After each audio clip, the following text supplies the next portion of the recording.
Kebangsaan Indonesia Raya.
Hadirin disilakan duduk kembali.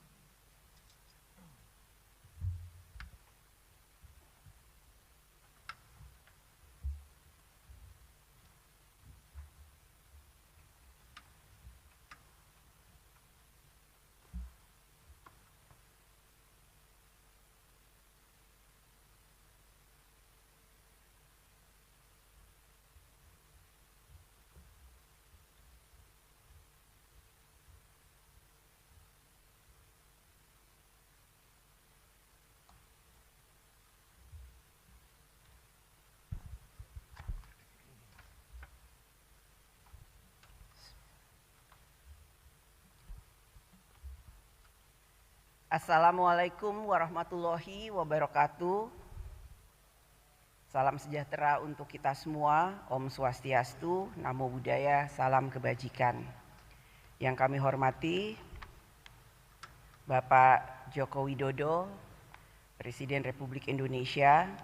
Yang saya hormati Bapak Kiai Ma'ruf Amin, Kiai Haji Ma'ruf Amin, Bapak Wakil Presiden. Yang saya hormati Ketua, Wakil Ketua, dan para anggota MPR RI. Yang saya hormati Wakil Ketua dan para anggota DPD RI. Yang saya hormati Ketua, Wakil Ketua, dan para anggota DPR RI. Yang saya hormati Ketua dan Wakil Ketua pimpinan lembaga-lembaga negara. Yang saya hormati Ibu Hajah Megawati Soekarno Putri, Presiden Republik Indonesia kelima. Yang saya hormati Bapak Susilo Bambang Yudhoyono, Presiden Republik Indonesia ke-6. Yang saya hormati Bapak Hamzahas. Yang saya hormati Bapak Yusuf Kala. Yang saya hormati Bapak Budiono. Yang saya hormati Yang Mulia Duta Besar Negara Sahabat dan Perwakilan Organisasi Internasional. Yang saya hormati para Menteri Kabinet Indonesia Maju. Yang saya hormati Panglima TNI dan Kapolri. Yang saya hormati para ketua umum partai politik dan para undangan dan hadirin yang kami muliakan, baik yang hadir secara fisik maupun virtual.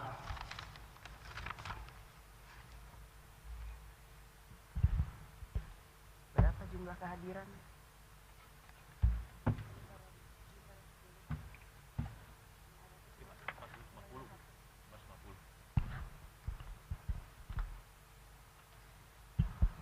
Berdasarkan catatan Sekretariat Jenderal DPR RI, telah hadir secara fisik dan virtual sebanyak 550 orang terdiri dari seluruh unsur fraksi DPR RI, maka quorum telah tercapai dan dengan mengucapkan Bismillahirrahmanirrahim, perkenankan kami selaku pimpinan Dewan membuka rapat paripurna DPR RI yang ke-1 masa persidangan pertama tahun sidang 2021-2022 hari Senin, tanggal 16 Agustus 2021, dan kami nyatakan dibuka dan terbuka untuk umum.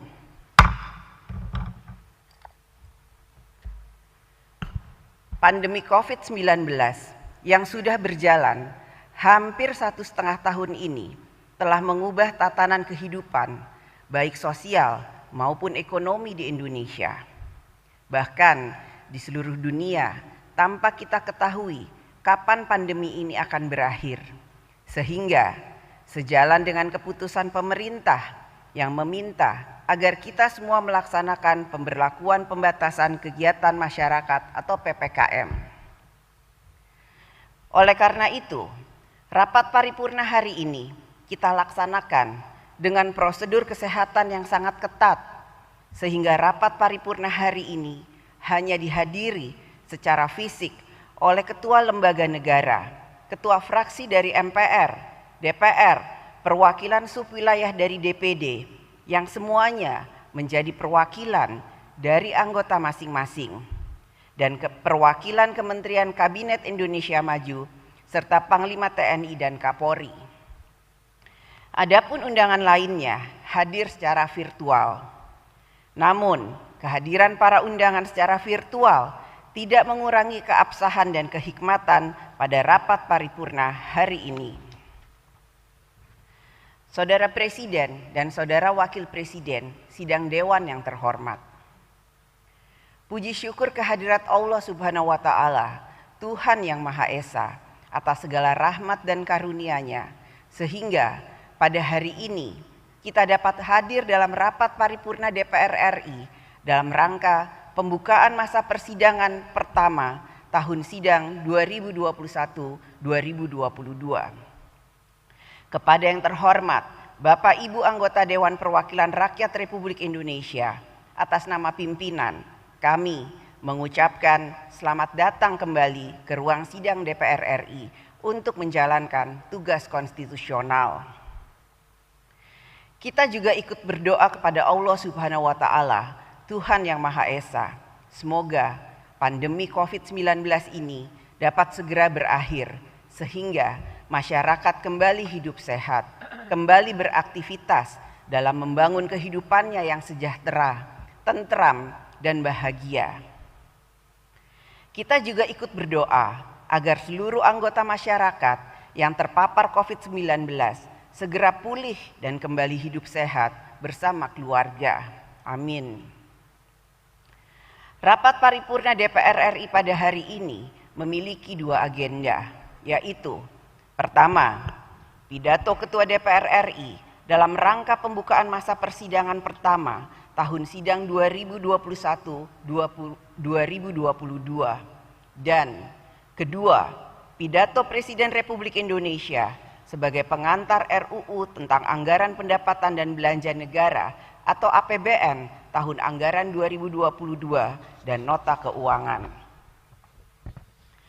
Atas nama pimpinan dan seluruh anggota DPR RI, kami juga menyampaikan ucapan terima kasih, apresiasi, sekaligus ucapan selamat kepada kontingen Indonesia yang telah berhasil meraih medali pada Olimpiade Tokyo 2020.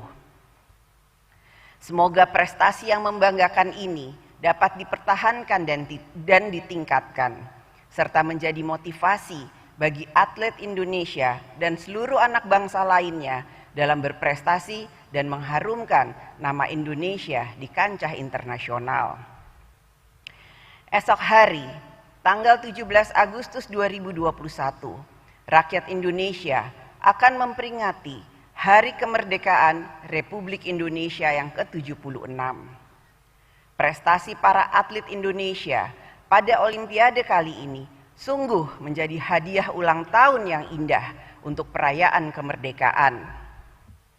Sesuai dengan tema peringatan Hari Kemerdekaan tahun ini, yaitu Indonesia Tangguh, Indonesia Tumbuh, maka para atlet kita telah menunjukkan bagaimana nilai-nilai ketangguhan dan semangat pantang menyerah dapat membuahkan prestasi yang manis.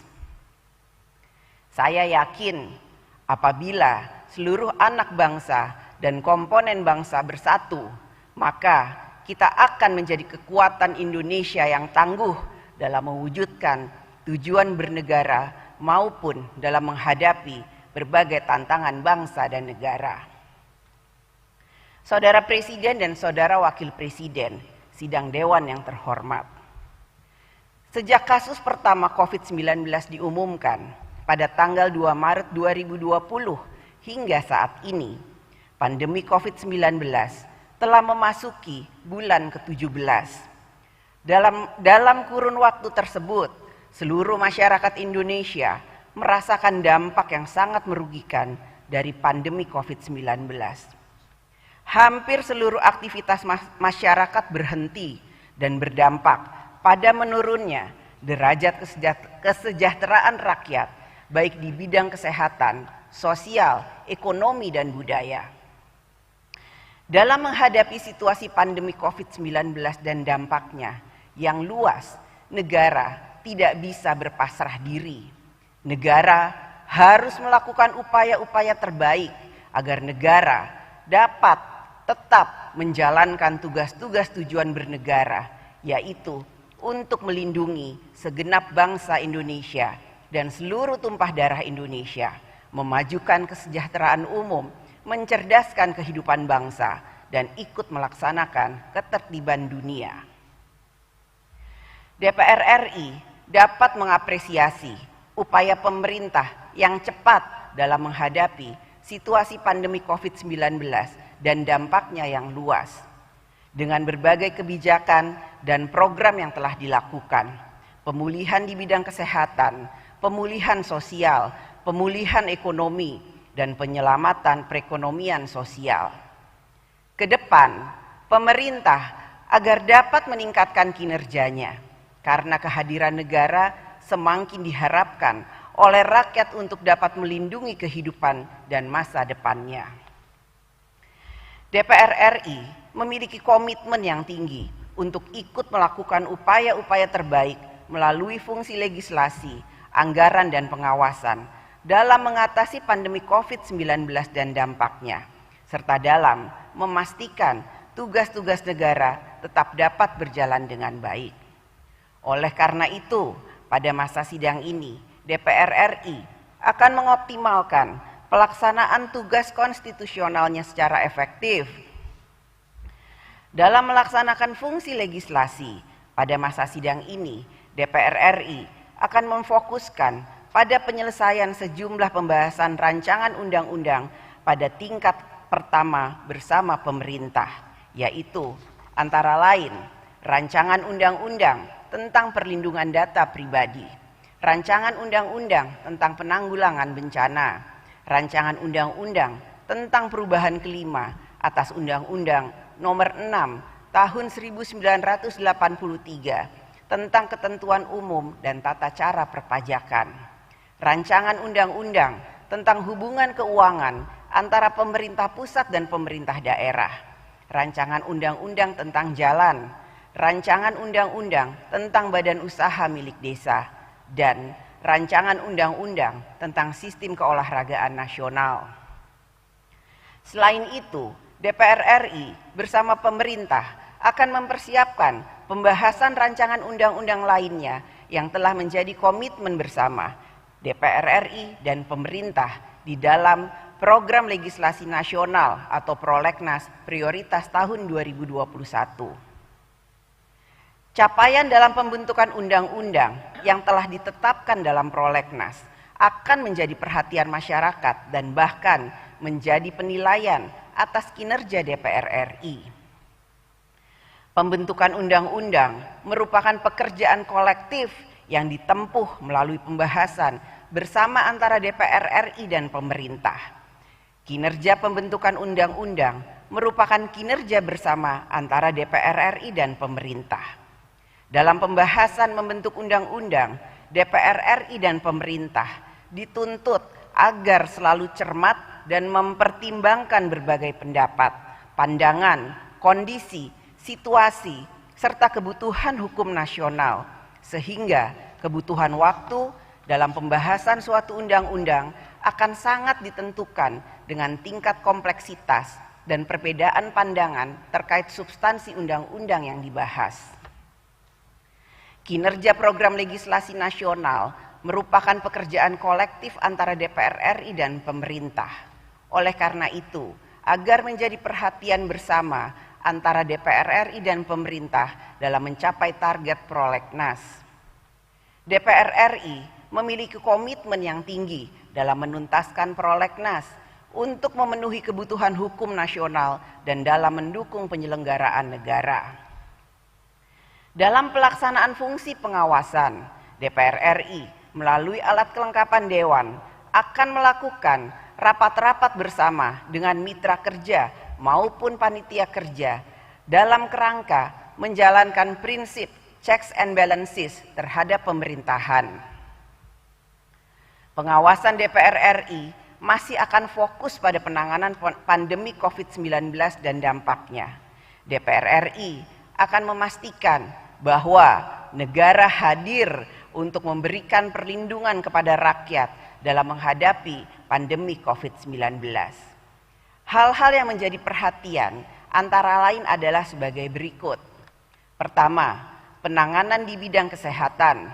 Pemerintah agar melakukan percepatan vaksinasi secara merata di seluruh wilayah tanah air, meningkatkan testing, tracing, dan treatment, mengoptimalkan pelaksanaan kebijakan PPKM untuk dapat mengurangi penyebaran pandemi COVID-19, pengawasan pemerintah terhadap kedatangan warga negara asing atau WNA di saat PPKM. Kedua, penanganan dampak pandemi COVID-19. Pemerintah agar mengantisipasi masyarakat yang terkena dampak penurunan kesejahteraan, berkurangnya pendapatan dan daya beli, PHK, dan dampak ekonomi lainnya. Penanganan pemerintah terhadap anak yatim piatu yang disebabkan oleh pandemi COVID-19, program dan penyaluran bansos agar dilakukan secara tepat waktu, tepat guna, dan tepat sasaran. Ketiga, pelayanan publik pada masa pandemi COVID-19. Pemerintah agar tetap menjalankan pelayanan publik yang optimal bagi rakyat. Pelayanan rumah sakit untuk masyarakat yang berobat bukan karena COVID-19, pendidikan, transportasi, perizinan, sertifikasi, dan lain sebagainya agar tetap dapat berjalan dengan memperhatikan protokol kesehatan. Keempat, sinergi pemerintah pusat dengan pemerintah daerah. DPR RI ikut memberikan perhatian pada sinergi antara pemerintah pusat dan daerah dalam mengimplementasikan anggaran dan program penanganan pandemi COVID-19. Diperlukan pola kerjasama yang efektif antara pemerintah pusat dan pemerintah daerah, sehingga rakyat dapat memperoleh manfaat yang sebesar-besarnya. Pemerintah dalam melaksanakan kebijakan pengendalian COVID-19 agar disertai dengan aturan yang jelas, berkesinambungan, disosialisasikan dengan baik, serta dilaksanakan secara disiplin. Pemerintah dalam menyampaikan hal-hal tersebut agar terkoordinasi dengan baik, bersinergi satu dengan lainnya, serta satu suara dalam melaksanakannya, sehingga tidak menimbulkan kebingungan di masyarakat. Komitmen pelaksanaan protokol kesehatan secara disiplin agar dapat dipraktekkan dan diperlihatkan oleh seluruh lembaga pemerintahan sehingga dapat menjadi panutan bagi seluruh masyarakat.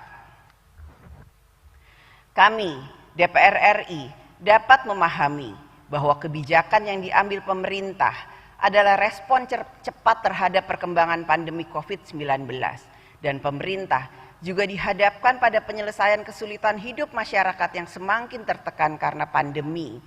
Oleh karena itulah DPR RI akan selalu mendukung upaya terbaik pemerintah dalam menyelamatkan kehidupan rakyat Indonesia menghadapi pandemi COVID-19. Selain mengenai penanganan pandemi COVID-19, fungsi pengawasan DPR RI pada masa sidang ini juga akan diarahkan pada 1. Strategi dan kebijakan pertahanan negara tahun 2020-2024. 2. konsep dan desain penyelenggara pemilu serentak tahun 2024 dan pemilihan gubernur dan wakil gubernur, bupati dan wakil bupati, wali kota dan wakil wali kota serentak tahun 2022. 3. Pengawasan terhadap izin tinggal dan pergerakan orang asing di Indonesia dalam mencegah penyebaran COVID-19. 4. Pengawasan ketersediaan pangan dan stabilisasi harga pangan. 5. Pengawasan terhadap penggunaan dana desa. 6. Pengawasan pelaksanaan keuangan negara dalam rangka pelaksana kebijakan pemerintah. 7. Pengawasan tata kelola obat dan tata kelola alat kesehatan. 8. Pengawasan dan pendampingan distribusi bantuan sosial agar lebih tepat guna dan tepat sasaran. 9. Pengawasan terhadap program 1 juta guru PPPK pada tahun 2021 agar permasalahan kekurangan dan pemerataan guru di setiap jenjang dapat terselesaikan. 10. Kinerja pelaksanaan kebijakan moneter dan kebijakan sektor jasa keuangan dalam program pemulihan ekonomi nasional. DPR RI juga memberikan perhatian atas tugas TNI dan Polri di masa pandemi COVID-19 dalam menjaga keamanan nasional dan ketertiban masyarakat selama menjalankan protokol kesehatan maupun pemberlakuan pembatasan kegiatan masyarakat atau PPKM. Menjadi harapan kita semua agar setiap personil TNI dan Polri dapat menampilkan sosok aparat negara yang humanis dalam melindungi, mengayomi, memberikan rasa aman bagi rakyat dan menjadi kekuatan dalam menjaga persatuan dan kesatuan seluruh anak bangsa di dalam Negara Kesatuan Republik Indonesia. Dalam rangka peringatan Hari Anak Nasional 2021, DPR RI memandang penting untuk memberikan perhatian pada tumbuh dan berkembangnya anak di masa pandemi COVID-19 saat ini. Pembatasan kegiatan dan sosial selama situasi pandemi COVID-19 ini telah berdampak langsung terhadap sosialisasi anak-anak kita. Oleh karena itu, pada Hari Anak Nasional tahun 2021 ini dapat menjadi momentum bagi kita semua, khususnya pemerintah, agar melalui kebijakan dan program kementerian lembaga dapat mengantisipasi kebutuhan perkembangan anak mulai dari PAUD sampai dengan sekolah dasar dan menengah di situasi pandemi COVID-19. Peran diplomasi DPR RI pada masa sidang ini akan diarahkan pada upaya untuk membangun sinergi dan kolaborasi global untuk bersama-sama menghadapi pandemi COVID-19 dan memitigasi krisis global yang berpotensi terjadi. Perjuangan kita bersama masyarakat dunia dalam memerangi pandemi COVID-19 masih akan terus berlanjut. Lonjakan kasus COVID-19 masih akan terjadi. Ratusan juta orang kehilangan pekerjaan, jatuh ke jurang kemiskinan, bahkan terancam kelaparan. Kapasitas produksi vaksin yang terbatas telah mengakibatkan distribusi dan akses terhadap vaksin tidak merata, yang akhirnya menghambat upaya pemulihan dunia. Oleh karena itu, dalam berbagai pertemuan forum kerjasama antar parlemen, delegasi DPR RI terus menyuarakan gotong royong global untuk memastikan akses vaksin yang berkeadilan dan merata. Selain itu, DPR RI juga mengingatkan parlemen negara-negara sahabat mengenai pentingnya upaya bersama dalam melakukan pemulihan ekonomi regional dan global agar dapat menjaga kesejahteraan rakyat di seluruh dunia serta menghindar dari krisis ekonomi global yang dapat menciptakan bentuk neokolonialisme baru. Saudara Presiden dan Saudara Wakil Presiden, sidang Dewan yang terhormat. Fungsi anggaran DPR RI pada masa sidang ini akan difokuskan pada pembahasan RAPBN tahun 2022. Pada masa sidang sebelumnya, DPR RI bersama pemerintah telah membahas kerangka ekonomi makro dan pokok-pokok kebijakan fiskal atau KEM PPKF tahun 2022. Dalam pembahasan tersebut, DPR RI dan pemerintah menyadari bahwa RAPBN tahun 2022 akan disusun di tengah situasi ketidakpastian yang tinggi karena disebabkan oleh pandemi COVID-19. Oleh karena itu, diperlukan berbagai antisipasi fiskal pada APBN tahun anggaran 2022. Pada tahun 2022, pertumbuhan ekonomi kita terkontraksi hingga negatif 2,07% year on year. Angka kemiskinan pada Maret 2021 kembali meningkat menjadi 2 digit sebesar 10,14% atau bertambah 1,12 juta orang jika dibandingkan Maret 2020. Dari sisi ketenaga kerjaan, BPS mencatat lonjakan tinggi pengangguran dari 4,94% pada Februari 2020 atau sebelum pandemi menjadi 6,26% pada Februari 2021 atau bertambah sebanyak 1,82 juta jiwa. Angka-angka ini menunjukkan begitu luar biasanya dampak pandemi ini terhadap penurunan derajat kesejahteraan rakyat.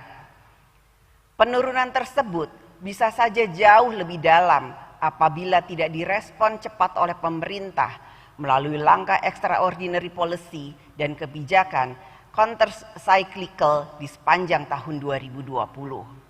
DPR RI mendukung langkah pemerintah yang menerbitkan peraturan pemerintah pengganti Undang-Undang Nomor 1 Tahun 2020 yang kemudian kita sahkan menjadi Undang-Undang Nomor 2 Tahun 2020, termaksud Program Penanganan COVID-19 dan Pemulihan Ekonomi Nasional atau PEN yang masih dijalankan pemerintah hingga saat ini. Namun demikian, pemerintah agar terus melakukan berbagai perbaikan kinerja dalam mengimplementasikan berbagai kebijakan dan program pemerintah, sebagaimana yang telah dibahas dan direkomendasikan dalam rapat-rapat komisi maupun AKD lainnya bersama pemerintah. Rakyat semakin membutuhkan kehadiran kebijakan dan program pemerintah yang efektif dalam memberikan perlindungan baik dalam bidang kesehatan, sosial, dan ekonomi. Tahun 2021 yang merupakan tahun kedua pandemi COVID-19 masih menjadi faktor utama yang mempengaruhi aktivitas kehidupan sosial dan ekonomi masyarakat. Saat ini kita menghadapi gelombang kedua atau second wave serangan pandemi COVID-19 yang sebelumnya telah dialami oleh beberapa negara. DPR RI dapat mengapresiasi upaya pemerintah yang telah mengutamakan keselamatan hidup rakyat dengan menjalankan pembatasan kegiatan masyarakat yang lebih ketat.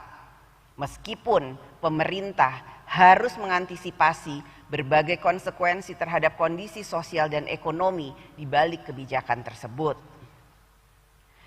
Pada kuartal pertama dan kedua tahun 2021, sebenarnya aktivitas ekonomi kita sudah mulai bertumbuh. Ekonomi kita sudah berada pada trajektori atau lintasan pemulihan. Pertumbuhan ekonomi pada kuartal pertama tahun 2021 sebesar 0,74% year on year. Sedangkan pada kuartal kedua 2021 pertumbuhan ekonomi mencapai 7,07% year on year. Pada kuartal ketiga 2021 dapat diperkirakan laju pertumbuhan ekonomi akan kembali tertekan dengan adanya PPKM atau pemberlakuan pembatasan kegiatan masyarakat. Trajektori lintasan pemulihan ekonomi 2021 tersebut dapat menjadi acuan dalam merancang dan menyusun antisipasi fiskal pada tahun anggaran 2022.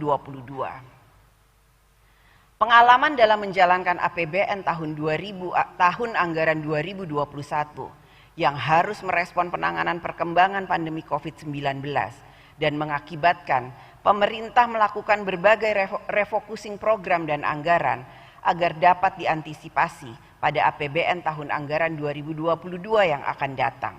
Sehingga pemerintah dapat tetap efektif dalam menjalankan tugas pemerintahan lainnya selain fokus dalam penanganan pandemi COVID-19. Pada tahun 2022, terdapat optimisme pemulihan ekonomi global.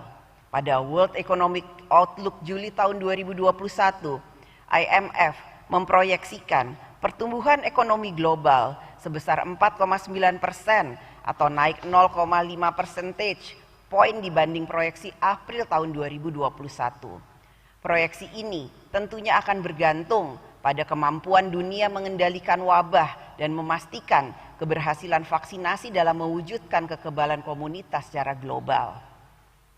Di sisi lain, Organisasi Kesehatan Dunia atau WHO memprediksi pandemi ini belum berakhir hingga tahun depan, setidaknya hingga pertengahan tahun 2022. Kondisi ini akan menjadi tantangan bagi pemulihan sosial dan ekonomi kita di tahun mendatang. Selain itu, risiko dan ketidakpastian yang juga masih akan tetap tinggi di tahun 2022 juga masih menjadi tantangan bagi ekonomi kita. Di antaranya adalah risiko kecepatan pemulihan yang tidak merata antar negara akibat perbedaan situasi pandemi COVID-19, kecepatan vaksinasi, dan dukungan stimulus ekonomi. Terdapat kemungkinan percepatan normalisasi kebijakan moneter Amerika Serikat dan negara maju lainnya sebagai implikasi dari pemulihan ekonominya yang lebih cepat akan menciptakan efek rambatan atau spillover effect terhadap volatilitas dan ketidakpastian pasar keuangan global serta arus modal global. Termaksud di dalamnya adalah potensi resiko nilai tukar rupiah terhadap US dollar serta kenaikan harga minyak mentah dunia seiring dengan proses pemulihan ekonomi global. Berbagai dinamika dan tantangan tersebut tidak terlepas dari perkembangan pandemi COVID-19 yang penuh ketidakpastian. Oleh karena itu, kapasitas dan ketahanan APBN tahun anggaran 2022 agar telah mengantisipasi ketidakpastian yang diakibatkan oleh pandemi COVID-19. Kapasitas APBN sangat ditentukan oleh pertumbuhan ekonomi, khususnya pendapatan negara. Sedangkan pertumbuhan ekonomi terjadi apabila terdapat peningkatan produksi barang dan jasa untuk memenuhi permintaan konsumsi. Dengan meningkatnya produksi tersebut juga akan meningkatkan pendapatan masyarakat. Bagaimana produksi dan barang dan jasa dapat berlangsung di tengah situasi pandemi COVID-19? Inilah tantangan yang harus kita hadapi bersama. Oleh karena itu, kebijakan fiskal pada tahun 2020, kami ulangi, oleh karena itu, kebijakan fiskal pada tahun 2022 diarahkan untuk memprioritaskan penanganan sektor kesehatan sebagai kunci keberhasilan pemulihan ekonomi, memperkuat dan menjaga daya beli masyarakat, serta pemulihan UMKM dan dunia usaha. Dalam kondisi APBN yang mengalami penurunan pendapatan negara, meningkatnya belanja untuk penanganan pandemi, dan melebarnya pembiayaan defisit, maka pemerintah agar dapat mengoptimalkan pendapatan negara, inovasi pembiayaan, serta merasionalisasi belanja negara yang memenuhi kualitas spending better. Di bidang perpajakan, pemerintah agar dapat menjalankan pemberian insentif fiskal lebih terarah dan terukur untuk kegiatan ekonomi strategis yang memiliki multiplier efek yang kuat, melakukan perluasan basis pajak melalui perluasan objek pajak dan ekstensifikasi berbasis kewilayahan, melakukan penguatan sistem perpajakan yang lebih sehat dan adil yang disesuaikan dengan perkembangan struktur perekonomian dan karakter sektor usaha, serta melakukan penggalian potensi perpajakan dengan tetap menjaga iklim investasi dan keberlanjutan dunia usaha. Salah satu upaya dalam mengoptimalkan penerimaan pajak adalah pajak pada aktivitas ekonomi berbasis digital. Sebagaimana diketahui, pada saat pandemi ini, ketika berbagai sektor ekonomi mengalami penurunan, ekonomi digital justru pesat. Selain itu, transformasi digital juga semakin luas pada berbagai bidang seperti keuangan, pendidikan, layanan kesehatan, dan lain sebagainya. Pada penerimaan negara bukan pajak atau PNBP, pemerintah agar dapat melakukan optimalisasi pengelolaan sumber daya alam dengan tetap memperhatikan kelestarian lingkungan, optimalisasi pengelolaan aset agar lebih produktif, peningkatan inovasi dan kualitas layanan satuan kerja dan badan layanan umum, optimalisasi penerimaan dividen negara, penyempurnaan kebijakan dan penggalian potensi, serta perluasan pemanfaatan teknologi informasi.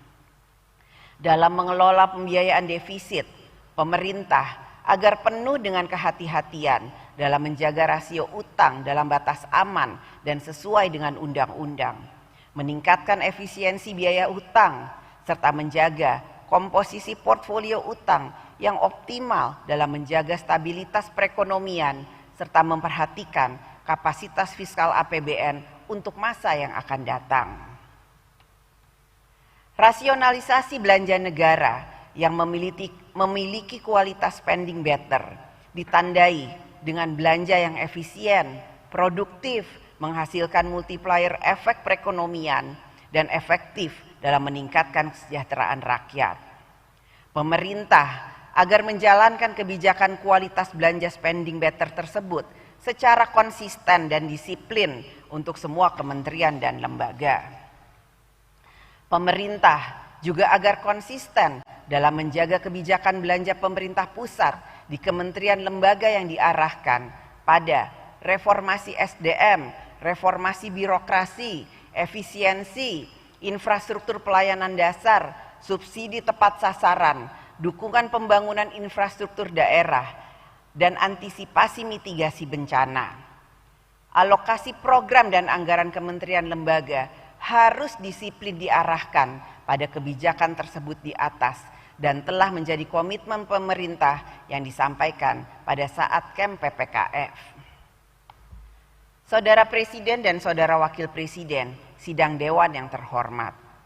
Selama kurun waktu 17 bulan berada dalam pandemi COVID-19, serta hari-hari ke depan yang juga belum menunjukkan pandemi akan berakhir, telah membawa kesadaran kepada kita semua bahwa apabila aktivitas masyarakat terus terhenti, maka akan berdampak pada penurunan derajat kesejahteraan rakyat. Oleh karena itu, diperlukan kekuatan nasional untuk bekerja bersama, bergotong royong dalam mengatasi pandemi COVID-19, yaitu dengan menjalankan protokol kesehatan secara disiplin, sehingga aktivitas masyarakat di segala bidang dapat berjalan dan pemulihan secara bertahap dapat cepat terwujud.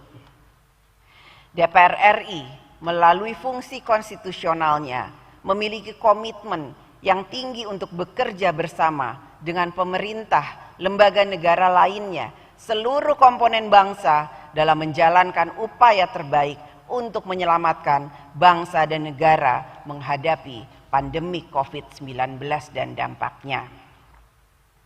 Pada kesempatan ini, DPR RI juga menyampaikan apresiasi kepada seluruh anak bangsa yang telah bergotong royong kerja bersama, baik pemerintah pusat, pemerintah daerah, tenaga kesehatan, TNI, Polri, BUMN, swasta, relawan, maupun rakyat pada umumnya yang telah membangun kekuatan nasional untuk melawan pandemi COVID-19.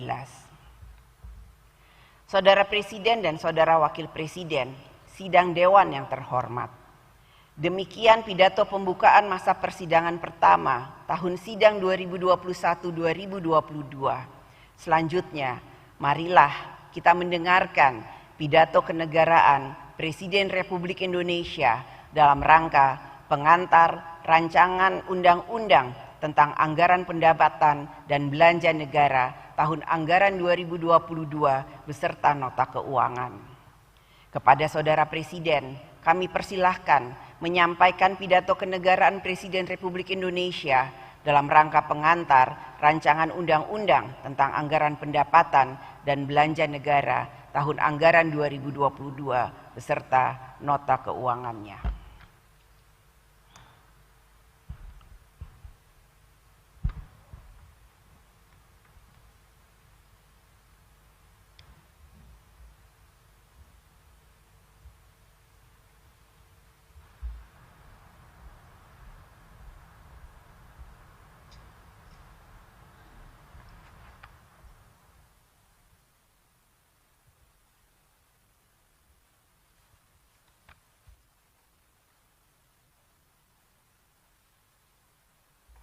Bismillahirrahmanirrahim.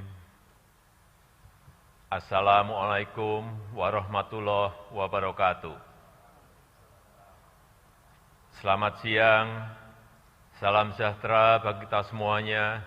Om Swastiastu, Namo Buddhaya, salam kebajikan.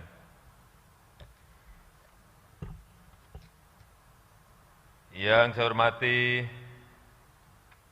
Wakil Presiden Republik Indonesia,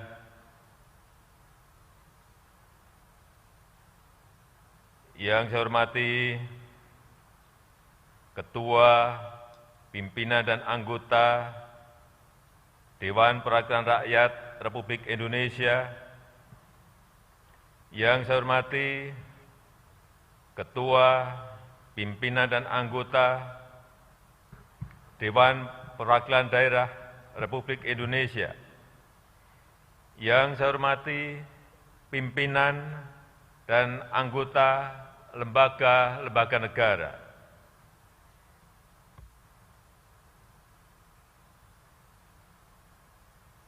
yang saya hormati Ibu Hajah Megawati Soekarno Putri, Presiden kelima Republik Indonesia, yang saya hormati Bapak Susilo Bambang Yudhoyono, Presiden ke-6 Republik Indonesia,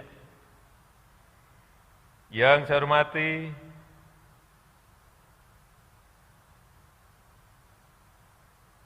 para Menteri Kabinet Indonesia Maju, Kepala Lembaga Pemerintahan, Panglima TNI, Kapolri, dan Jaksa Agung, yang saya hormati hadirin sekalian yang berbahagia, serta saudara-saudara sebangsa dan setanah air.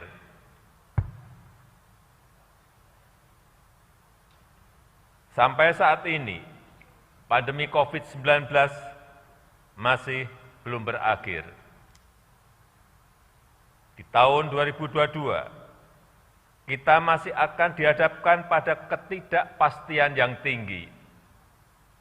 Kita juga harus bersiap menghadapi tantangan global lainnya, seperti ancaman perubahan iklim, peningkatan dinamika geopolitik, serta pemulihan ekonomi global yang tidak merata. Karena itu, APBN tahun 2022 harus antisipatif, harus responsif, dan fleksibel merespon ketidakpastian. Namun, tetap mencerminkan optimisme dan kehati-hatian. APBN berperan sentral untuk melindungi keselamatan masyarakat dan sekaligus sebagai motor pengungkit pemulihan ekonomi. Sejak awal pandemi, kita telah menggunakan APBN sebagai perangkat kontrasiklus, mengatur keseimbangan rem dan gas, mengendalikan penyebaran COVID-19, melindungi masyarakat yang rentan, dan sekaligus mendorong kelangsungan dunia usaha. Strategi ini membuahkan hasil. Mesin pertumbuhan yang tertahan di awal pandemi sudah mulai bergerak. Di kuartal kedua 2021 kita mampu tumbuh 7,07% year on year, dan tingkat inflasi yang terkendali di angka 1,52% year on year. Capaian ini harus terus dijaga momentumnya. Reformasi struktural harus terus diperkuat. Undang-Undang Cipta Kerja, Lembaga Pengelola Investasi (INA), dan sistem OSS berbasis risiko adalah lompatan kemajuan yang dampaknya bukan hanya pada peningkatan produktivitas, peningkatan daya saing investasi, dan peningkatan ekspor, tapi juga pada penciptaan lapangan kerja yang berkualitas dan pemulihan ekonomi yang berkelanjutan. Hadirin yang saya muliakan, dengan berpijak pada strategi tersebut, pemerintah mengusung tema kebijakan fiskal tahun 2022 yaitu pemulihan ekonomi dan reformasi struktural. Pemulihan sosial ekonomi akan terus dimantapkan sebagai penguatan fondasi untuk mendukung pelaksanaan reformasi struktural secara optimal. Reformasi struktural merupakan hal yang sangat fundamental untuk pemulihan dan akselerasi pertumbuhan ekonomi pasca pandemi. Karena Indonesia bukan hanya harus tumbuh, tapi tumbuh dengan cepat dan berkelanjutan. Untuk itu, produktivitas harus ditingkatkan. Produktivitas akan bisa meningkat bila kualitas SDM membaik. Diperkuat oleh konektivitas yang semakin merata, pembangunan infrastruktur yang dipercepat, termasuk infrastruktur digital, energi, dan pangan untuk mendorong industrialisasi, serta dukungan ekosistem hukum dan birokrasi yang kondusif bagi dunia usaha. Ketua, pimpinan, dan anggota Dewan yang saya hormati, dengan berpijak pada kebijakan reformasi struktural, serta memperhitungkan dinamika pandemi COVID-19 di Indonesia, asumsi indikator ekonomi makro yang kami pergunakan di tahun 2022 adalah sebagai berikut. Pertumbuhan ekonomi tahun 2022 diperkirakan pada kisaran 5,0% sampai 5,5%. Kita akan berusaha maksimal mencapai target pertumbuhan di batas atas yaitu 5,5%. Namun harus tetap waspada karena perkembangan COVID-19 masih sangat dinamis. Kita akan menggunakan seluruh sumber daya, analisis ilmiah, dan pandangan para ahli untuk terus mengendalikan pandemi COVID-19. Dengan demikian, pemulihan ekonomi dan kesejahteraan sosial dapat dijaga serta terus dipercepat dan diperkuat. Tingkat pertumbuhan ekonomi ini juga menggambarkan proyeksi pemulihan yang cukup kuat, didukung oleh pertumbuhan investasi dan ekspor sebagai dampak pelaksanaan reformasi struktural. Namun, kewaspadaan tetap diperlukan, mengingat ketidakpastian global dan domestik dapat menyumbang risiko-risiko bagi pertumbuhan ekonomi ke depan. Inflasi akan tetap terjaga pada tingkat 3%, menggambarkan kenaikan sisi permintaan, baik karena pemulihan ekonomi maupun perbaikan daya beli masyarakat. Rupiah diperkirakan bergerak pada kisaran Rp14.350 per US dollar. Dan suku bunga surat utang negara 10 tahun diperkirakan sekitar 6,82%, mencerminkan fundamental ekonomi Indonesia dan pengaruh dinamika global. Harga minyak mentah Indonesia (ICP) diperkirakan akan berkisar pada 63 US dollar per barel. Lifting minyak, gas, dan bumi diperkirakan masing-masing mencapai 703.000 barel dan 1.036.000 barel setara minyak per hari. Ketua, pimpinan, dan anggota Dewan yang saya hormati, dengan mencermati dinamika perekonomian dan perkembangan penanganan COVID-19, arsitektur kebijakan fiskal harus antisipatif dan responsif, dengan tetap menjaga keseimbangan antara kemampuan kontrasiklus dengan upaya pengendalian risiko, agar keberlanjutan fiskal jangka panjang tetap dapat terjaga.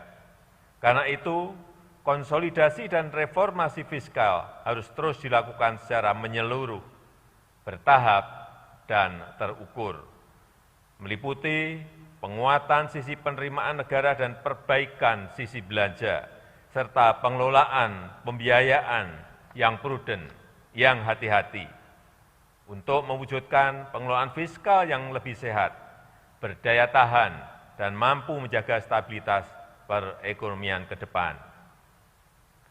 Konsolidasi fiskal tahun 2022 akan lebih fokus untuk mendukung pelaksanaan reformasi struktural, terutama akselerasi pembangunan SDM melalui reformasi bidang kesehatan, perlindungan sosial, dan pendidikan. Reformasi struktural juga diarahkan untuk perbaikan fondasi ekonomi melalui reformasi regulasi dan birokrasi serta dukungan sektoral yang mendorong pertumbuhan. Pemerintah juga melanjutkan komitmen menurunkan kemiskinan, terutama penghapusan kemiskinan ekstrem dan mengurangi ketimpangan sosial. Reformasi fiskal juga terus dijalankan melalui optimalisasi pendapatan, penguatan belanja berkualitas, serta inovasi pembiayaan. Upaya optimalisasi pendapatan ditempuh melalui penggalian potensi, perluasan basis perpajakan, peningkatan kepatuhan wajib pajak, dan optimalisasi pengelolaan aset serta inovasi layanan. Dengan demikian, angka rasio perpajakan dapat diperbaiki untuk penguatan ruang fiskal dengan tetap melindungi kepentingan rakyat kecil. Upaya penguatan belanja berkualitas dilakukan melalui pengendalian belanja agar lebih efisien, lebih produktif, dan menghasilkan multiplier efek yang kuat terhadap perekonomian, serta efektif untuk mendukung program prioritas dan peningkatan kesejahteraan masyarakat. Inovasi di sisi pembiayaan difokuskan untuk mendorong pembiayaan yang fleksibel dan kehati-hatian. Melalui kerjasama pemerintah dan badan usaha yang lebih terintegrasi dalam pembiayaan infrastruktur, penguatan peran lembaga pengelola investasi, serta pendalaman pasar obligasi negara. Selain itu, kebijakan fiskal tahun 2022 juga diarahkan untuk memberikan fondasi yang kokoh untuk konsolidasi fiskal, menuju ke defisit maksimal 3% terhadap produk domestik bruto pada tahun 2023. Ketua, pimpinan, dan anggota Dewan yang saya hormati, pada tahun 2022 pemerintah merencanakan kebijakan fiskal yang tetap ekspansif guna mendukung percepatan pemulihan sosial ekonomi, namun juga konsolidatif untuk menyehatkan APBN dengan penguatan reformasi struktural. Karena itu, pemerintah menyampaikan 6 fokus utama dalam kebijakan APBN tahun 2022. Pertama, melanjutkan upaya pengendalian COVID-19 dengan tetap memprioritaskan sektor kesehatan. Kedua, menjaga keberlanjutan program perlindungan sosial bagi masyarakat miskin dan rentan. Ketiga, memperkuat agenda peningkatan SDM yang unggul, berintegritas, dan berdaya saing. Yang keempat, melanjutkan pembangunan infrastruktur dan meningkatkan kemampuan adaptasi teknologi. Kelima, penguatan desentralisasi fiskal untuk peningkatan dan pemerataan kesejahteraan antar daerah. Keenam, melanjutkan reformasi penganggaran dengan menerapkan zero-based budgeting untuk mendorong agar belanja lebih efisien, memperkuat sinergi pusat dan daerah, fokus terhadap program prioritas dan berbasis hasil, serta antisipat terhadap kondisi ketidakpastian. Hadirin yang saya muliakan, belanja negara dalam RAPBN 2022 direncanakan sebesar 2.708,7 triliun rupiah yang meliputi belanja pemerintah pusat sebesar 1.938,3 triliun rupiah, serta transfer ke daerah dan dana desa sebesar 770,4 triliun rupiah.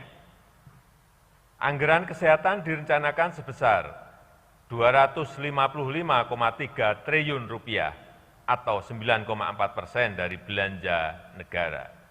Anggaran tersebut akan diarahkan untuk melanjutkan penanganan pandemi, reformasi sistem kesehatan, dan percepatan penurunan stunting, serta kesinambungan program JKN. Untuk penanganan COVID-19, fokus pemerintah antara lain antisipasi risiko dampak COVID-19 dengan testing, tracing, dan treatment, melanjutkan program vaksinasi COVID-19, serta penguatan sosialisasi dan pengawasan protokol kesehatan. Kita harus bisa memanfaatkan pandemi sebagai momentum untuk perbaikan dan reformasi sistem kesehatan Indonesia. Kita harus mampu membangun produksi vaksin sendiri dan mendorong berkembangnya industri farmasi yang kuat dan kompetitif. Kita juga harus membenahi fasilitas layanan kesehatan dari hulu sampai hilir, dari pusat hingga ke daerah, transformasi layanan primer, layanan rujukan, peningkatan ketahanan kesehatan, peningkatan kualitas dan redistribusi tenaga kesehatan, serta pengembangan teknologi informasi dalam layanan kesehatan. Pemerintah juga menjaga kesinambungan program JKN serta meningkatkan kualitas layanan JKN. Selanjutnya, percepatan penurunan stunting dilakukan melalui perluasan cakupan seluruh kabupaten kota di Indonesia dengan penguatan sinergi berbagai institusi. Anggaran perlindungan sosial dialokasikan sebesar Rp427,5 triliun untuk membantu masyarakat miskin dan rentan memenuhi kebutuhan dasarnya, dan dalam jangka panjang diharapkan akan mampu memotong rantai kemiskinan. Sejalan dengan hal tersebut, untuk mendukung reformasi program perlindungan sosial yang diarahkan pada melanjutkan penyempurnaan data terpadu kesejahteraan sosial di TKS dan mensinergikan dengan berbagai data terkait, mendukung reformasi perlindungan sosial secara bertahap dan terukur, mendukung program jaminan kehilangan pekerjaan sesuai dengan Undang-Undang Cipta Kerja, serta peningkatan kualitas implementasi perlindungan sosial dan pengembangan skema perlindungan sosial adaptif. Untuk peningkatan produktivitas dan kualitas SDM disiapkan anggaran pendidikan sebesar Rp541,7 triliun. Pembangunan SDM tetap menjadi agenda prioritas kita. Indonesia harus bisa memanfaatkan bonus demografi dan siap menghadapi disrupsi teknologi. Kita harus menyiapkan SDM yang produktif, inovatif, dan berdaya saing global, dengan tetap mengamalkan nilai-nilai Pancasila, berakhlak mulia, dan menjaga jati diri budaya bangsa. Kebijakan diarahkan untuk melanjutkan reformasi pendidikan dengan penekanan pada 3 hal. Peningkatan kualitas SDM melalui penguatan PAUD dan sekolah penggerak, pemerataan sarana prasarana pendidikan, serta menyelesaikan mismatch pendidikan dengan penguatan pendidikan vokasi, pengembangan riset, terapan, dan inovasi yang tersambung dengan industri dan masyarakat, program magang dan teaching industry, serta pelaksanaan program Merdeka Belajar. Pemerintah berkomitmen untuk memperkuat investasi pemerintah di bidang pendidikan antara lain, mendukung perluasan program beasiswa, adopsi teknologi informasi dan komunikasi, pemajuan kebudayaan, penguatan perguruan tinggi kelas dunia, dan pengembangan riset dan inovasi. Pembangunan infrastruktur dianggarkan sebesar Rp384,8 triliun. Pembangunan infrastruktur diarahkan untuk mendukung penguatan penyediaan layanan dasar, mendukung peningkatan produktivitas melalui infrastruktur konektivitas dan mobilitas, menyediakan infrastruktur energi dan pangan yang terjangkau andal dan memperhatikan aspek lingkungan, serta pemerataan infrastruktur dan akses teknologi informasi dan komunikasi.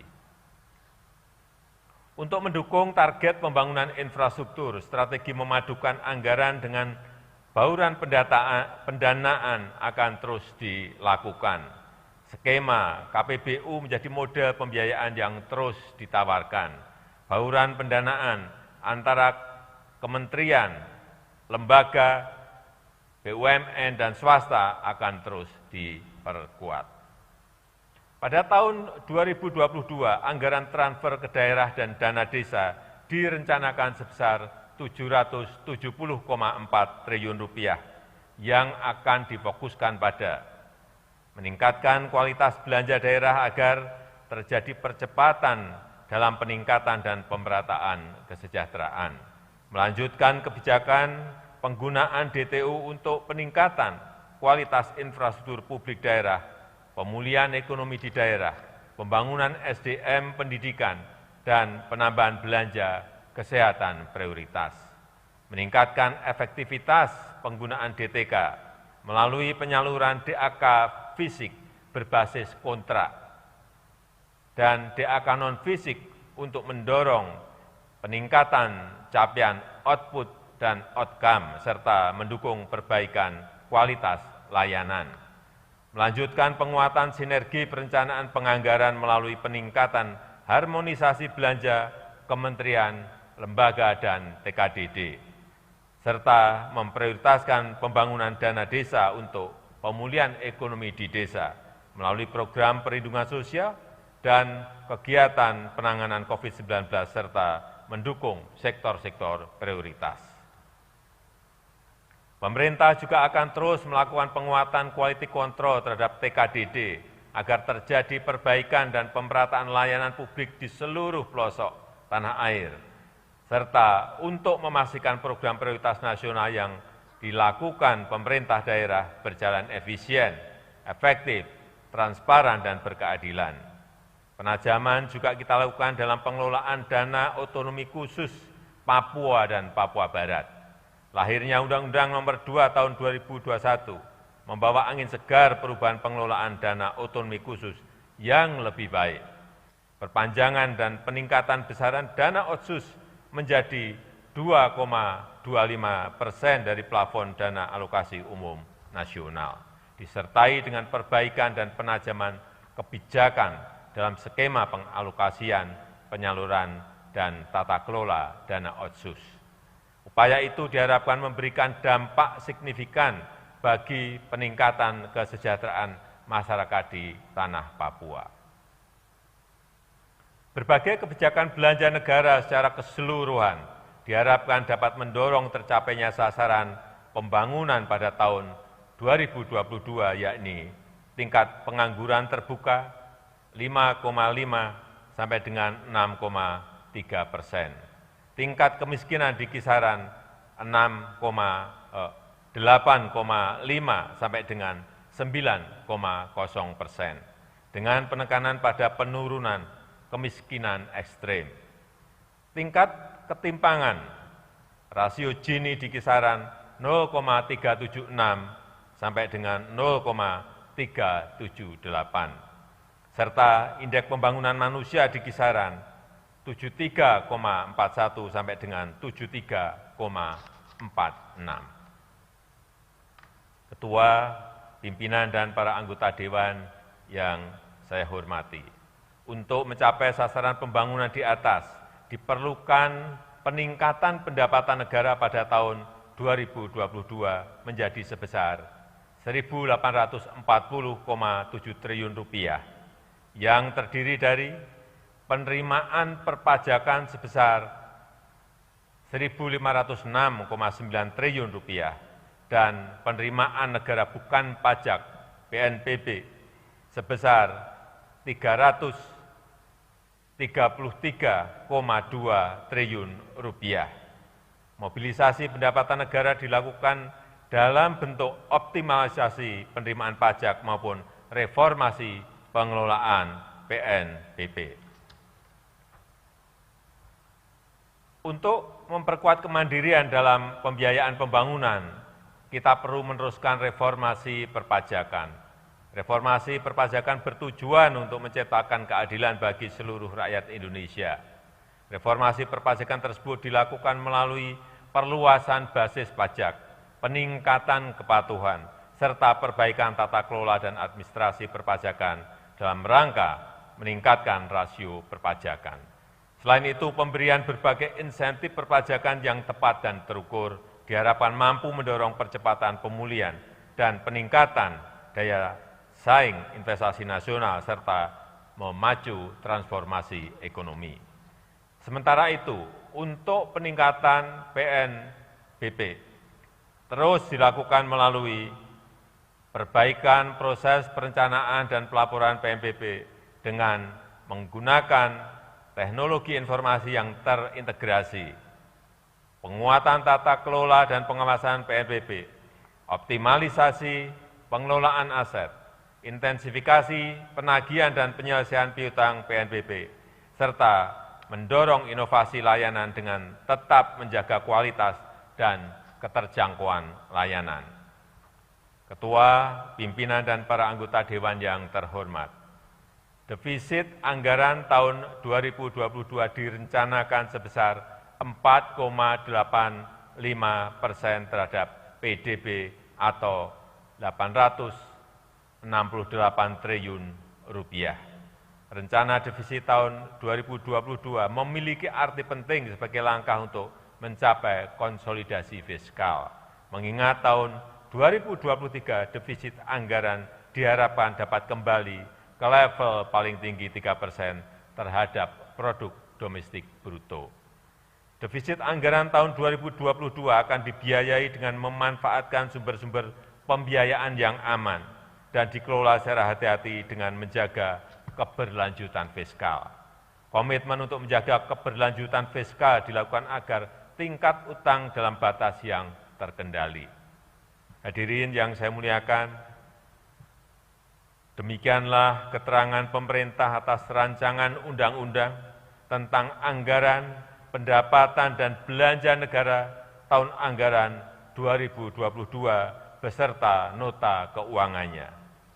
Besar harapan kami, pembahasan RAPBN tahun 2022 dapat dilakukan secara konstruktif demi mewujudkan Indonesia maju berdasarkan Pancasila dan Undang-Undang Dasar 1945. Semoga Allah Subhanahu wa Ta'ala senantiasa memberikan rahmat dan ridho-Nya bagi kita semuanya dalam melaksanakan tugas dan amanah seluruh rakyat Indonesia. Dirgahayu Republik Indonesia, Dirgahayu Negeri Pancasila, Merdeka! Terima kasih. Wassalamualaikum warahmatullahi wabarakatuh. Om Santi Santi Santi Santi Om Namo Buddhaya.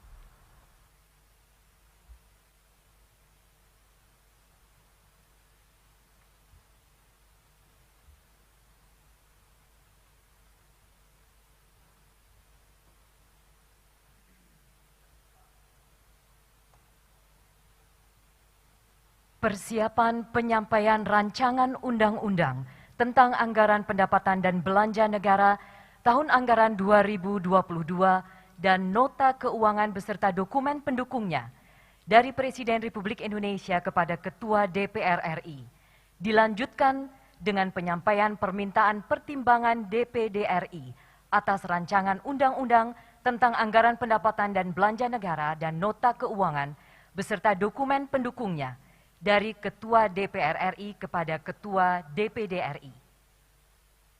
Ketua DPR RI dan Ketua DPD RI, kami silakan menempati tempat yang telah ditentukan.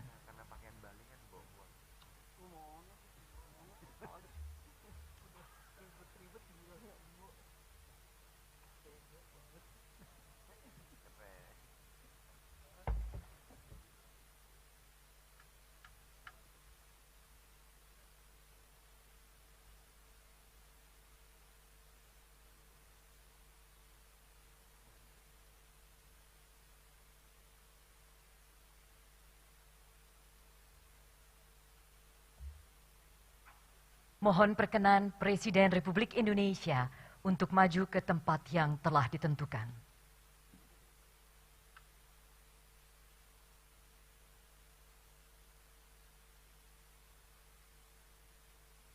Penyampaian Rancangan Undang-Undang tentang Anggaran Pendapatan dan Belanja Negara Tahun Anggaran 2022 dan Nota Keuangan beserta dokumen pendukungnya dari Presiden Republik Indonesia dan berita acara serah terima dokumen dari Presiden Republik Indonesia kepada Ketua DPR RI.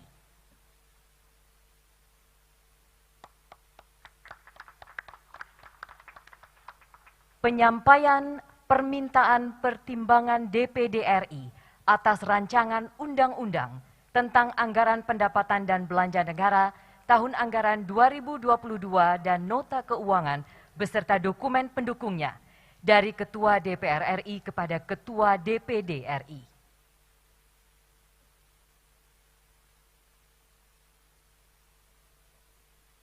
Presiden Republik Indonesia, Ketua DPR RI dan Ketua DPD RI, kami silakan kembali ke tempat semula.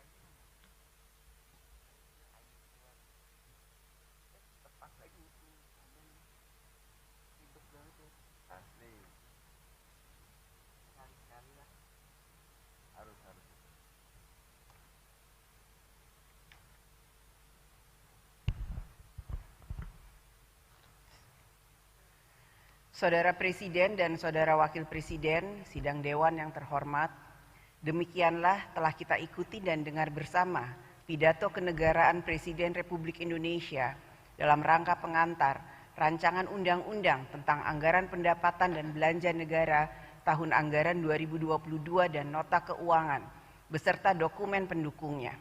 Atas nama seluruh anggota DPR RI, kami mengucapkan terima kasih. Selanjutnya, untuk mengakhiri rapat paripurna hari ini, kami mempersilahkan Saudara Dr. TB Haji Aceh Hasan Syadzili MSI, anggota DPR RI dari fraksi Partai Golkar untuk membacakan doa.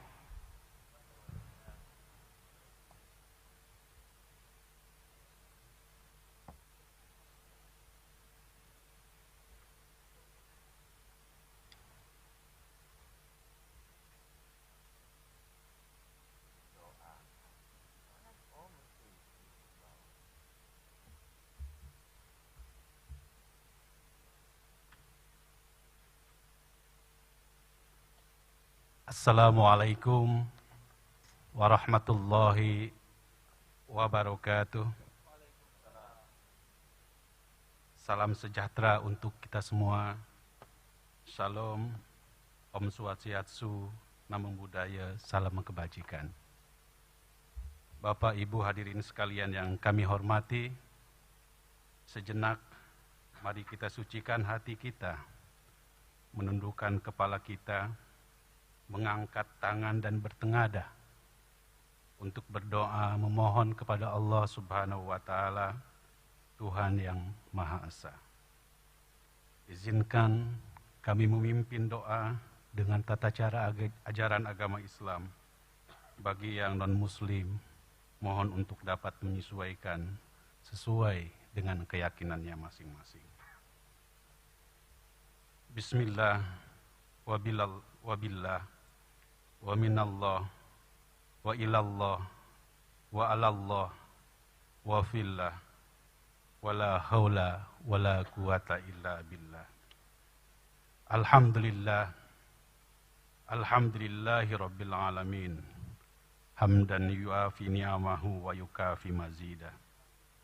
Ya Rabbana lakal hamdu wa lakas syukru kama yanbaghi li jalali wajhikal karim wa adimi sultanik. Allahumma salli ala Sayyidina Muhammadin alladhi mala'ta qalbahu min jalalik wa ainahu min jamalik fa asbaha fariham masrura muayyadam mansura wa ala alihi wa sahbihi wa sallama tasliman katsira walhamdulillahi rabbil alamin. Ya Qahhar, ya Jabbar, wahai Zat Maha Perkasa. 1,5 tahun sudah kami dan seluruh hamba-hambamu diberikan cobaan olehmu melalui makhlukmu yang disebut dengan corona. Bahkan melawan makhlukmu yang tak terlihat saja kami tak kuasa, ya Allah. Sungguh kami lemah di hadapanmu, ya Allah. Betapa kecil dan tiada daya apapun yang kami miliki di hadapanmu, ya Allah. Ya Ghaffar, ya Tawwab, ya Allah yang Maha Pengampun dan Zat penerima taubat. Kami sangat sadar bahwa Engkau adalah Maha Perkasa. Jika COVID yang Engkau timpakan kepada kami karena kesombongan kami, karena dosa-dosa kami, karena kemaksiatan kami, karena kerakusan kami, karena arogansi kami, karena kelalaian kami atas ajaran-Mu, karena perbuatan kami yang tidak sesuai dengan kehendak-Mu, ya Allah. Ampunilah kami, ya Allah. Kami bertaubat kepadamu, ya Allah. Sungguh kami bertaubat kepadamu, ya Allah. Bahwa sesungguhnya kami adalah hamba-hambamu yang lemah, yang tak berdaya, yang tak kuasa di tengah keperkasaanmu yang menguasai langit, bumi, dan segala isinya. Rabbana la tu'akhidna in nasina aw akhtana. Rabbana wa la tahmil alaina isran kama hamaltahu alal ladzina min qablina. Rabbana wa la tuhammilna ma la taqata lana bih. Wa'fu anna waghfir lana warhamna anta maulana fansurna 'alal qaumil kafirin. Ya Allah, ya Tuhan kami, janganlah Engkau hukum kami jika kami lupa atau kami melakukan kesalahan. Ya Allah, ya Tuhan kami, janganlah Engkau bebankan kepada kami beban yang berat sebagaimana Engkau telah bebankan kepada orang-orang sebelum kami.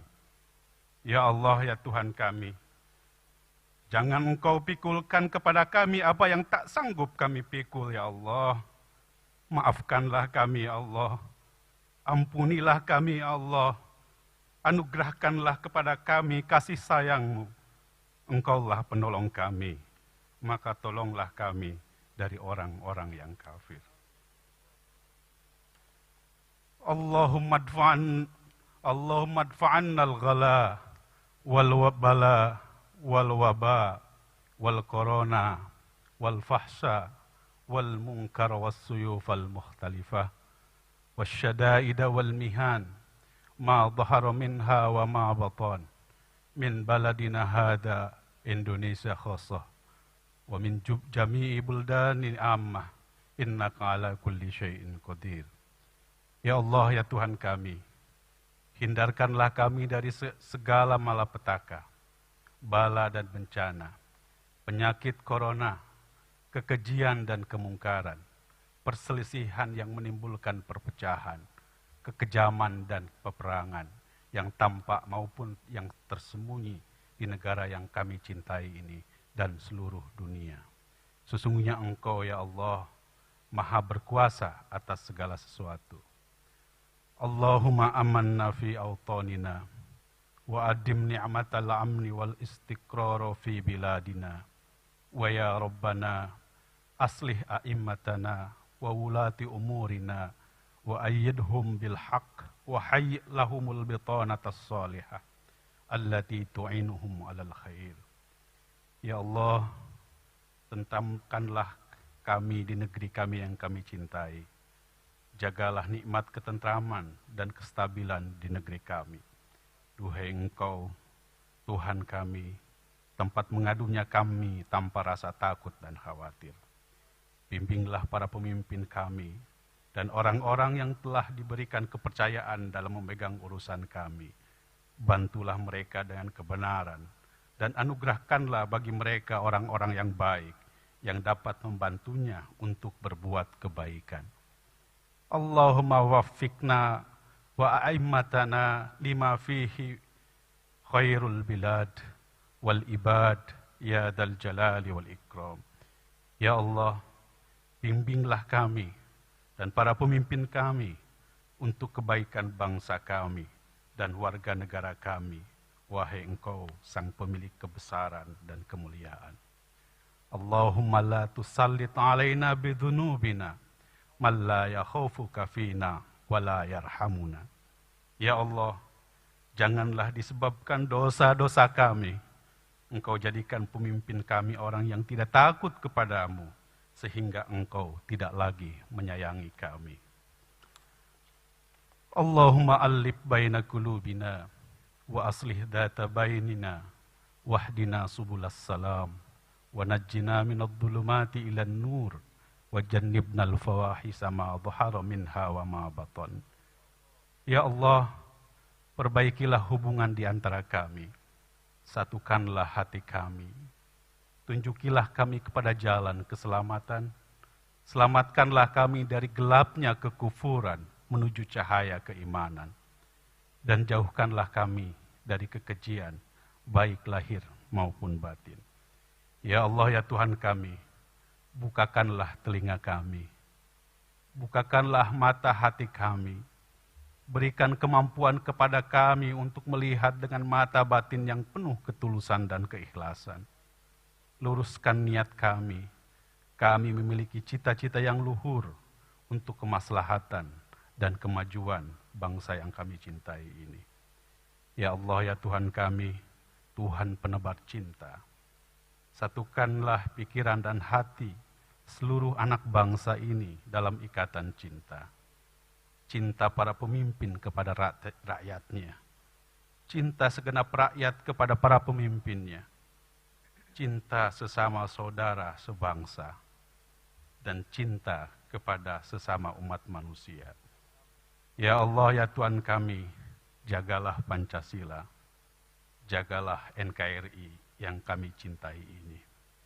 Ya Rabbi bil Mustafa, balligh maqasidana, waghfir lana ma madha, ya wasi'al karami.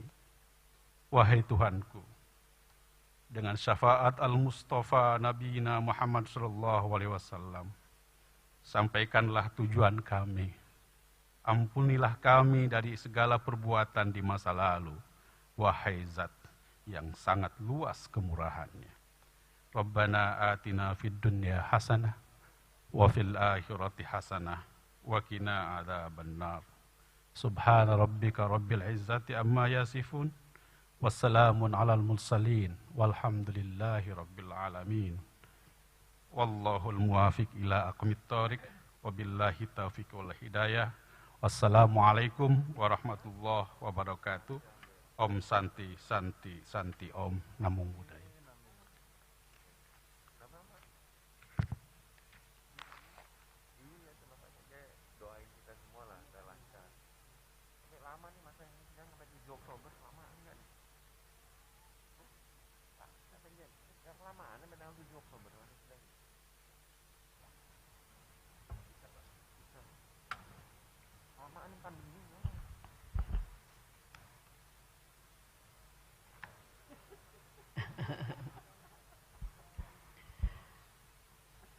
Terima kasih saya sampaikan kepada Saudara Dr. TB Haji Aceh Hasan Sazili MSI dari fraksi Partai Golkar yang telah membacakan doa. Semoga Allah Subhanahu wa Ta'ala, Tuhan Yang Maha Esa, mengabulkan doa kita bersama. Amin.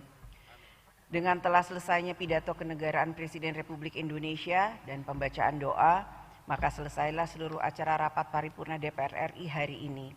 Kami mengucapkan terima kasih kepada Saudara Presiden, Wakil Presiden, anggota MPR RI, anggota DPR RI, dan anggota DPD RI, pimpinan lembaga negara, Menteri-Menteri Kabinet Indonesia Maju, Panglima TNI, dan Kapolri, serta seluruh hadirin dan undangan yang hadir secara fisik dan virtual yang telah memberikan perhatian dan dukungannya, sehingga acara ini bisa berjalan dengan baik, tertib, dan lancar. Dan akhirnya dengan mengucapkan Bismillahirrahmanirrahim, kami atas nama pimpinan DPR RI mengumumkan kepada seluruh rakyat Indonesia bahwa masa persidangan pertama DPR RI tahun sidang 2021-2022 akan dimulai sejak hari ini, Senin 16 Agustus 2021 sampai dengan 7 Oktober 2021. Tugas konstitusional kita telah menanti melalui fungsi legislasi, fungsi anggaran, dan fungsi pengawasan untuk mewujudkan pemerintah negara Indonesia yang melindungi segenap bangsa Indonesia dan seluruh tumpah darah Indonesia untuk memajukan kesejahteraan umum, mencerdaskan kehidupan bangsa, dan ikut melaksanakan ketertiban dunia yang berdasarkan kemerdekaan, perdamaian abadi, dan keadilan sosial. Atas nama pimpinan DPR RI, kami menyampaikan selamat bekerja dan selamat berjuang dalam mengabdikan diri bagi kepentingan rakyat, bangsa, dan negara. Semoga Allah Subhanahu wa Ta'ala, Tuhan yang Maha Esa, senantiasa memberikan rahmat dan bimbingannya serta kesehatan bagi kita sekalian. Amin. Terima kasih. Wassalamualaikum warahmatullahi wabarakatuh. Om Santi, Santi, Santi Om. Namo Buddhaya. Merdeka!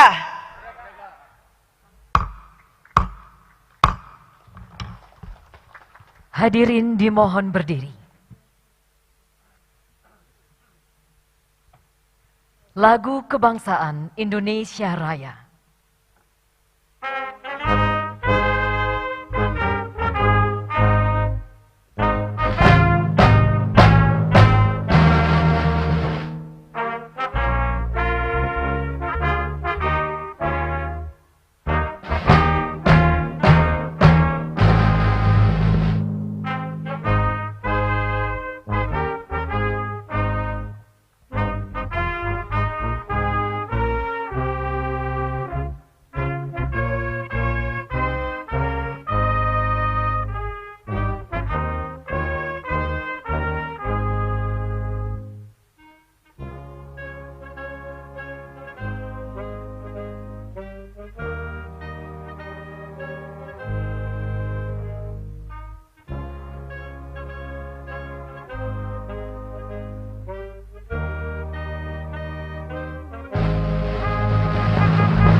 Presiden Republik Indonesia dan Wakil Presiden Republik Indonesia didampingi pimpinan DPR RI berkenan meninggalkan ruang rapat paripurna.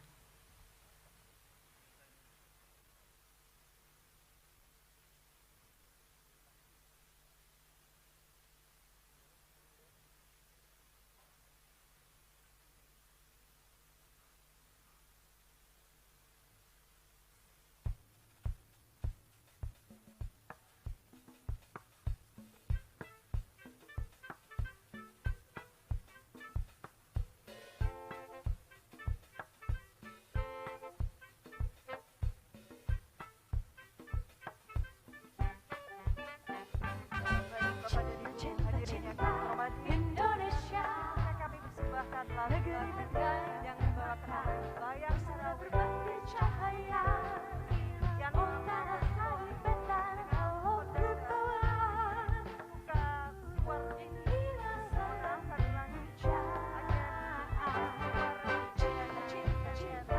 Indonesia.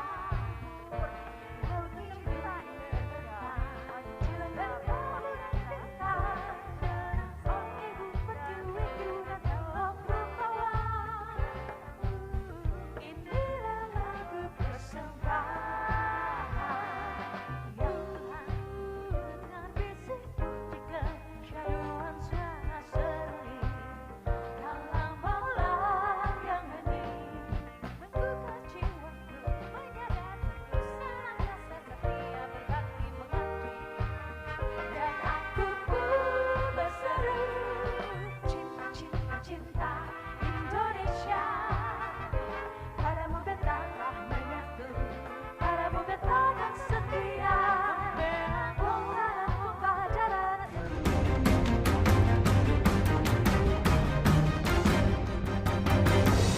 Bapak, Ibu, saudara-saudara, saat ini semua wajib pakai masker. Indonesia pasti bisa.